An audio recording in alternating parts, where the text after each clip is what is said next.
Military ideas in EU4 are not set in stone, and you should get the military idea that best suits your nation at a particular time. To give an example, as France or Muscovy, you have more manpower in 1444 than say Brandenburg or Byzantium, and as such going for quantity as your first military idea might not be the most efficient thing to do. There's no best military idea group, but there definitely are some that are better than others. The first military idea group we will be discussing is the quantity idea group. This is one of my personal favorites and definitely worth taking if you're a smaller nation at the start of the game, or if you'd like to play tall, since combining this idea with the economic idea will give you a 30% reduction to dev cost from the policy together with the eco idea group final idea. Quantity is also great when mixed in with religious or with trade. Trade offers a 20% goods produced modifier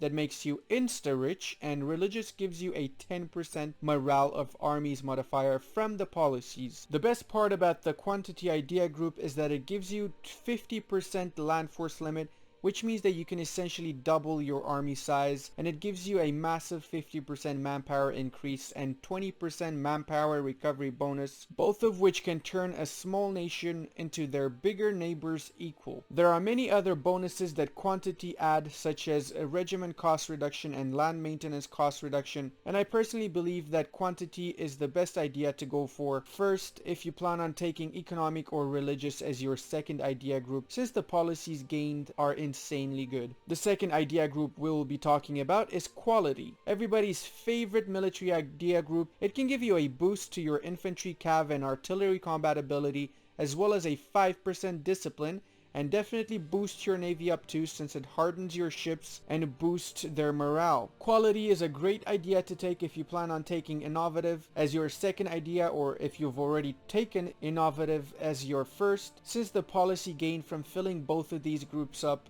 gives you plus 10 infantry combat ability, which together with the quality's own infantry combat ability boost definitely makes your units strong. To be honest, pretty much all policy combinations that quality offers are awesome, except the one with humanist. That one sucks, don't bother with it. The nations that I would recommend to take quality as their first or second idea group are bigger nations that are not struggling with manpower or land force limit and just want to have strong units that can crush any sort of opposition. The third idea group we will be discussing is offensive. This is basically a mix of quality and quantity with sprinkles of siege ability, making it a great all-rounder idea group that increases your land force limit as well as strengthens your army with a sweet 5% discipline bonus and a sprinkle of 20% siege ability bonus. Offensive is a great idea to take if you're planning on conquering a lot of lands, and the sooner you take it, the easier it is going to be to siege down those enemy forts, as well as it will improve your overall troop quality. It could be a good idea taking offensive as your second military idea group, even as your first if you're playing as a larger or medium-sized nation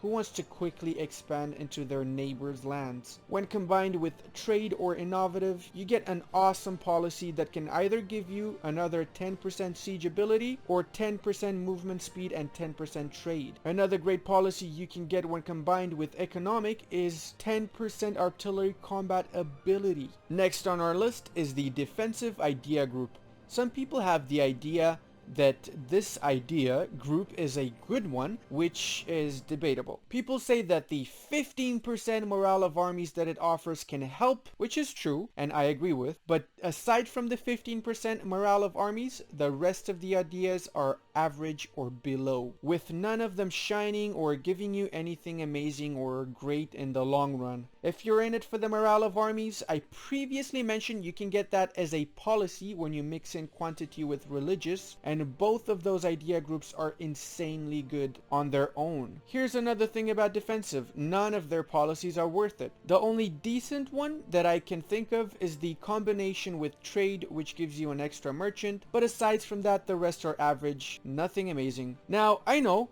I'll be getting a lot of hate from some of you for saying this, but just take a good look at the ideas and see for yourself, is it really worth it? Before we move on to our last two idea groups, namely aristocratic and plutocratic, I will briefly mention the naval idea group, which you really shouldn't waste your mana on unless you're playing as England or another mainly islands nation, and even then I don't fully recommend going for naval ideas. Now for our last idea group, which can be either aristocratic or plutocratic depending on your government type, I have to say that I quite enjoy the plutocratic idea group and sometimes even choose that as my first military idea group if I am playing as a republic, simply because it gives me everything I want: 10% morale of armies, goods produced modifier, 1 extra merchant, and even manpower recovery speed. Combine plutocratic with economic or trade, and the policies you get are also quite good towards boosting your economy considerably. On the other hand, the aristocratic ideas are not as great, although nothing particularly bad,